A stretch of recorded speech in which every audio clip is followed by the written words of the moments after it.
It has been quite the week. You broke the internet. I sent you. You were like top of the news on X. I had no idea. Honestly, I was in the woods, snuggling by the fire with my wife. And the big thing for me was I put a salt lick out, so we had all the baby deer. And then I picked up my phone and somebody said, "Hey, there's something." Otherwise, I wouldn't have known. So for everybody who's posting and thinking, we've got him, actually, now it's just me and the deer and my wife in a fire. Yeah, our unpaid intern is on the social media dumpster, good. especially on Friday. Come on. So you had some fun things happen. We'll get into that in a little bit as far as the Christian space and feminism and having a woman teach women. So it's Wild. controversy. But the first controversy we want to get into is Candace Owens. She is obsessed with you. I don't know why she keeps talking about you on social media, but she's not nearly obsessed with you as she is Charlie. And that continues to be clear. Yeah, and the whole thing is just, it's gone from strange to evil. Yeah, because this week she told the internet that she got an email from an anonymous source. Just so you know, an anonymous source isn't an anonymous source. I went to the Edward R. Murrow School of Communication. I studied journalism. An anonymous source is not a source. It could be a drunk monkey, literally. It literally could. That could be the source. Yeah. It could be an email from somebody you've never met. It could be, I don't know, some insane person that DM'd you on X. That's not a source. It's not a source. It's wild. And she said that, so this source, the email says that you told the entire church that 3 days before Charlie died, he called you and told you they're trying to kill him. And you did not say that. Yeah, I didn't say that publicly. I didn't say that privately because it never happened, and I tell the truth for a living.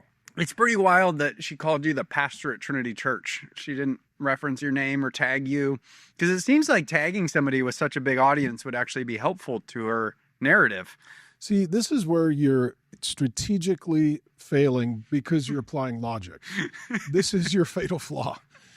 When dealing with this person in these circumstances, just take reason and logic and exit. Yeah. It was interesting. I got a text from one of the supporters at Real Faith, actually, and they're like, no, you don't understand. Candace is very honest and accurate, and she always provides receipts, blah, blah, blah. I was like, she's talking about us. Yeah, I know. I am a subject matter expert on me. We're not accusing her of lying anywhere else, although there's many accusations of that. Everybody else can stand up and say if they have. She said pastor at Trinity Church in Scottsdale said. Well, we know that. Yeah, we know that to not be the case. Yeah, it never happened. I mean, that's what's just so wild is, just so people know, things that are on blogs, social media, YouTube, they are not held to the same libel and slander laws, and they're not held to the same level as journalism. And so what happens now in the days of the Wild Wild West, if you did any of this under an actual news agency, you would go out of business, you would be sued, and you would be bankrupted. But if you put it on a blog, social media, or YouTube, it doesn't count as news. Mm-hmm. And so what happens then so let's say it's, I don't know, CNN or Christianity Today or some other, left-leaning Democratic operative platform, they will put information on a blog or a YouTube page or a social media under their news organization so that people think, oh, this is part of the news. It's actually legally not. And so they can say and do whatever they want while giving the deceptive impression that it's part of a news agency. That's why, for example, if you go to CNN and it's on the blog, assume it's a lie, because if it wasn't, they would have put it in the news. Oh, interesting. Yeah. See what I'm saying? Yeah. If we say this here, we get sued. If we say it here, we don't, because it's not true. If it is on the blog, it is probably not true, because they actually have a news platform to tell the truth from. And so when people pretend to be journalists, they're just bloggers. Yep. That's all they are. They are just content creators that don't have any of the legal requirements to actually be a journalist. Yeah. And I know this because this is my degree, is journalism, communication. That's what I studied. And honestly, what used to be the news, you get a newspaper back in the day, and there was news and editorial. And so these are opinions and these are facts. And today it's all opinion. There is no such thing as news. It's all opinion. Yep.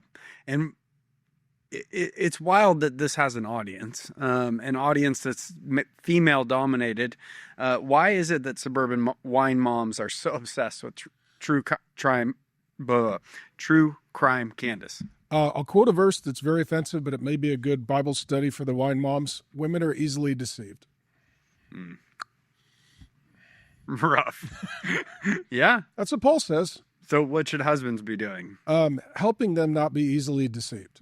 And it means that if your wife is living, tracking too much on social media, getting obsessed with people, if she's going down the rabbit hole of conspiracy theories, you need to just say, babe, hey, we got a life, we got kids, we got a church, we got Jesus. Like, let's live in reality with people that we know doing things that actually matter. Yeah. And if you live too much online, I mean, just statistically, you end up with mental health. It's just inevitable. And so, for people that are enjoying social media or news, that's fine. But when it becomes obsessive and when it gets to the point that you can't fast from it. Yeah. Like if you can't shut off your social media for a week and just let your soul kind of get a cleanse, then you probably have an addiction. Yeah. So just like we fast from certain things, sometimes it's good to just fast from social media, and it's good to fast from the news. And I'll just say this as well, like if you are a person who is prone toward fear, then conspiracy theories and negative news is going to keep you in a constant fight or flight cycle. Yeah. And that's not good for you. The last thing I'd say when it comes to just social media, I've always told this to my kids, you've heard me say it, don't be loyal to anyone. Be loyal to what is true. Yep. And people are like, I'm loyal to them. It's like, well, if they're not loyal to the truth and you're loyal to them, you're actually disloyal to God. Yeah. And so if someone is doing what is right, doing what is true, doing what is good, be loyal to them. As soon as they're not doing those things, you cannot be loyal to them and simultaneously be loyal to God. And so I've even told our kids growing up, like, do not be loyal to your father. Be loyal to what is true and right and good. And if I am wrong, correct me. Yeah. If there's a line and I'm on the wrong side, don't stand there with me, yank me over the line back to where we're supposed to be. And so this is where people get into communities, right? I'm going to defend this person to the death. It's like, well, then at some point to defend them, you'll need to deny him. Yep. And so this is, for those who claim to be believers, this is profound because Jesus says in John 8:44, that Satan is the father of lies. And so if someone starts to pivot from telling some truth to telling some lies to mainly lying, if you are loyal to them, you have abandoned and betrayed Jesus Christ. So would you say what Candace, that people should have nothing to do with what Candace Owens It's slander. It is a violation of the 9th commandment. Yep. Do not bear false witness. Taking people that you don't fact check and they are not accurate and just making them into anonymous sources to then say things that are untrue, especially about a dead man and his widow who's trying to raise the orphans and increasing the lack of security for that family that is now dealing with overwhelming anxiety and a lack of privacy. It's like, do you think she's profiting off of a Millions. widow and orphans? Millions. Oh, Millions. Millions. Millions. And so at the end of the day, the cause is not noble. The cause is cash. Mm-hmm. That's the reality. Candace saw her. She's always been a grifter. She's always, her whole life. I think anyways. We could talk about something else, but I mean, at the end of the day, like, shame on her husband. Yep. Like, where are you, sir? I mean, Candace Owens wrote the book and she called it Make Him a Sandwich. And it doesn't seem like she's living into that. And it'd probably be a lot more helpful if she did. If this was my wife doing this in our house and bringing this spirit into our environment, I'd be like, honey, the answer is no. Yep. And I'm actually going to go get you a psych eval because somehow you in reality have had a divorce. 100%. So I think pivoting the conversation to what was actually the last thing Charlie shared with you, and this is from the night she's referencing, and this is what you said. The last time that I had communication with Charlie was yesterday. We have been in regular communication. I don't want to overstate our relationship, but I love him very dearly, and he means the world to me, and I miss him very greatly. I'm not his father, I'm not his spiritual father, but I'm old enough to be, and I love him like that. One of our most recent communications, he said, "Thank you, I have a ton of questions. I didn't ask for it, but I have become a high-profile defender of the faith. I need to be the best I can." This was a recent text thread with he and I. I said, "I'd be honored to serve for free, invisibly as needed. You have an anointing to steward, and it's massive. Proud of you, and pray for you and your family daily." So Charlie was, the last thing he said to you was about.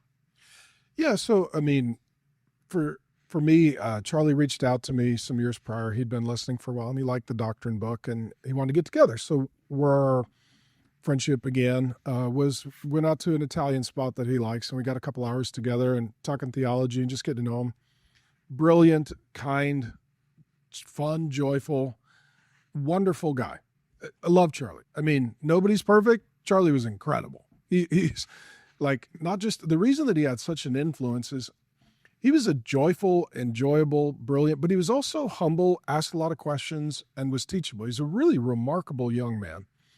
And so from that time, I was like, well, if I can ever be of any help, you know, I'm the weird nerd Bible guy, run it by me. So I tried to be that guy to, you know, send him stuff, answer questions, help him dial in things, just trying to be helpful. And so yeah, that event is the day that Charlie got shot. And I thought we were going to have a small prayer meeting at the church. And so the pastors were going to cover it. And then you called me and you're like, this is not a small thing. We had twice as many people as seats. So I jumped in the car, threw a shirt on, and I was there in 10 minutes. And I just walked on this stage and extemporaneously spoke for however long it was. 45 minutes, yeah. No notes, no clue, just verbal processing. And so just trying to serve in the moment, and was honored to do so. But yeah, my final conversations with Charlie, I'd been out of town and he was getting ready for the campus tours. Yeah. And there were certain questions that he was anticipating, and it was like predestination and slavery, and I can't remember what the third one was. But he was like, I want to talk about those because I need to dial in my answer, and I need to be able to defend the faith, and I need to be able to defend the Bible. And so, you know, we were supposed to be getting together now that I was back in town, and then he got killed, got murdered, got assassinated. And so with Charlie, I know for a fact that the top of the funnel may have been politics or cultural issues. Ultimately, his goal was to talk to people about Jesus. Yeah. That was ultimately where he wanted to take all the conversations. And you could see that when we were sitting, you know, right there at his memorial. Everybody got up and they were like, well, I can't talk about Charlie without talking about Jesus, because Charlie just always talked about Jesus. And so, you know, if Charlie's goal was to take everything and make it about the gospel of Jesus Christ, the Bible, Christian worldview, then to try and hijack his legacy by shifting the spotlight to someone or something other than Jesus Christ is actually a betrayal of his deepest commitment. And that's everybody's. Well, Charlie would say this about Iran, or Charlie would say this about all these different things. I guarantee if Charlie was here, he'd be like, hey guys, stop worrying about what happened to me. Let's just tell people about Jesus. Like everything he did was about Jesus. That's why his memorial was just a big worship service. Like he would be ashamed of what Candace Owens is doing to his legacy and to his wife and to his kids. Yeah, if you want to honor Charlie, then point people to Jesus. He pointed people to Jesus, and right now he's with Jesus, and he would tell you today, since he's with Jesus, the most important thing is to help as many people get to be with Jesus as possible. Yep. That's the priority. Not listening to the woman that's just, I'm just asking questions. That's how deconstructionism begins, and it all started in Genesis 3. It is a demonic plot to just ask questions and to then deconstruct what God has created. Deconstructionism is on the left, it's on the right. And it is demonic, and it is asking the wrong questions. And it all started with Satan in the garden. Did God really say? Thanks for watching this video. It's a great honor to help you learn the Bible. Go ahead and subscribe to the channel, and I promise you there'll be more to come.